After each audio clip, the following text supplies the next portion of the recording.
जिंदाबाद भुमरगुड़ा जिंदाबाद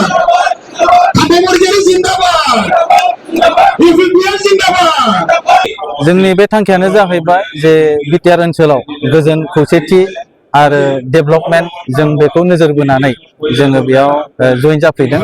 आरो बेयाव जोंनि अनलि बर'ल' नङा बेयाव आदिबासिफोर दङ माखासेफ्रा माने गुबुन हारिफोरनिबो दङ जों बिथांमोन ज' लोगो नांनानै जोंनि इउपिपिएलआव जगदान जाफैदों आं बिपिएफनिमोन खारन आं 17 बोसोर बिपिएफआव थानानै गोबां खामानि मावबोदोंमोन नाथाय आं नुबाय बे बिपिएफआव थायोब्ला जौगानाया जोंनिफ्राय माने गोजानावसो दोङो आरो बेयाव थगायनाय आरो बेयाव माने लाजि फोनांनाय आरो माने जायखौ नायनायासो नायनाय बेफोरबायदि माबा सरासनस्रफोरा सोलियो आरो थांनाय बार एमपि इलेक्शनाव आं निजेनो जादुगर लायदोंमोन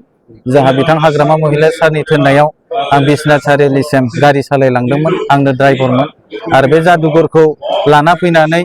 बान मारि फैदोंमोन किन्तु दिनै बे बानाबो सोलियासै आरो बेयाव जयन्त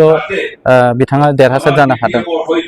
खारन बे जायगायावहाय हाग्रामा महिलारिया दारायदों बिथांखौ फेजेननो थाखाय माबायदि खालामदों बेयाव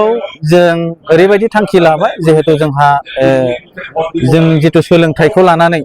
जों घरे घरे जों बुजायदों खारन बिटिआर सरकाराव जितु सोलोंथाइखौ लानानै नोजोर होदों मानो होनब्ला आंनि गथ'आ दिनै आईआईटी कचिंआव सुपार 50 मिशननि दारा मोननो हाबाय आं बे कचिंनि थाखाय गोबां सिन्था खालामदोंमोन नाथाय बिटिआर गभर्नमेन्टआ आंनो बेखौ होबाय आरो दा आंनि गथ'आ बे आईआईटी कचिंखौ मोननो हाबाय बेखायनो आङो गफुर हालामनि ओनसोल आरो बे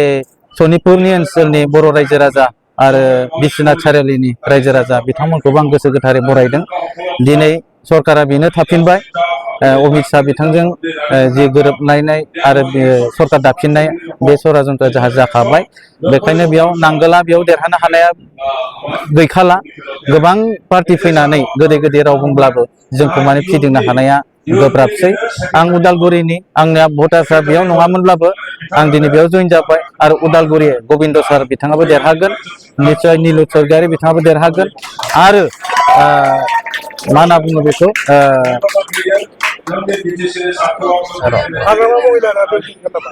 हाग्रामा महिलारिया जेननाया बेयाव खतम जाखाबाय मानो होनबा जों बिथांखौ जों 17 बोसोर जों लोगो हमनो नाजाबाबो जों लोगो मोनाखै दानि रायजोफोरा गोबाङानो साननो हागौ बे कमेडियान भाषा बुंनानै गोदै गोदै बुंनानै रायजो राजाखौ थगायनो हागोन किन्तु दिनैनि जुगाव बेयो जोंखौ थगायनो हानाय नंला खारन बेखौ 17 बोसोर आं गारि लानानै नागिरदोंमोन लोगो हमनो नागिरदोंमोन बिथाङा आंनो गोबां स्किम होदोंमोन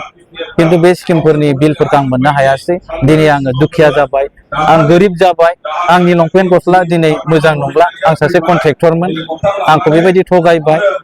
आं सिडि फान्डआव आंनो खामानि होदोंमोन पिडब्लिउडिआव खामानि होदोंमोन एनआरडि डिपार्टमेन्ट आंनो खामानि होदोंमोन दिनै आं 1100निफ्राय आं बिल मोननो हायाखिसै बेनिखाय आं दिनै बेबायदि अबस्था जादों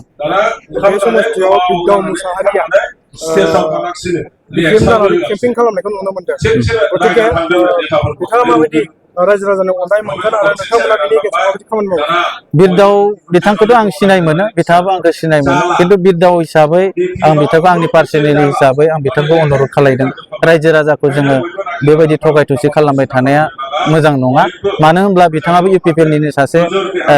खामानि मावग्रामोन मोजांमोन बिथाङा मोजां मानसिमोन किन्तु दिनै बिथाङा टिकेटनि बेलायाव बिथाङा दुखु मोननानै गुबुनाव थांदों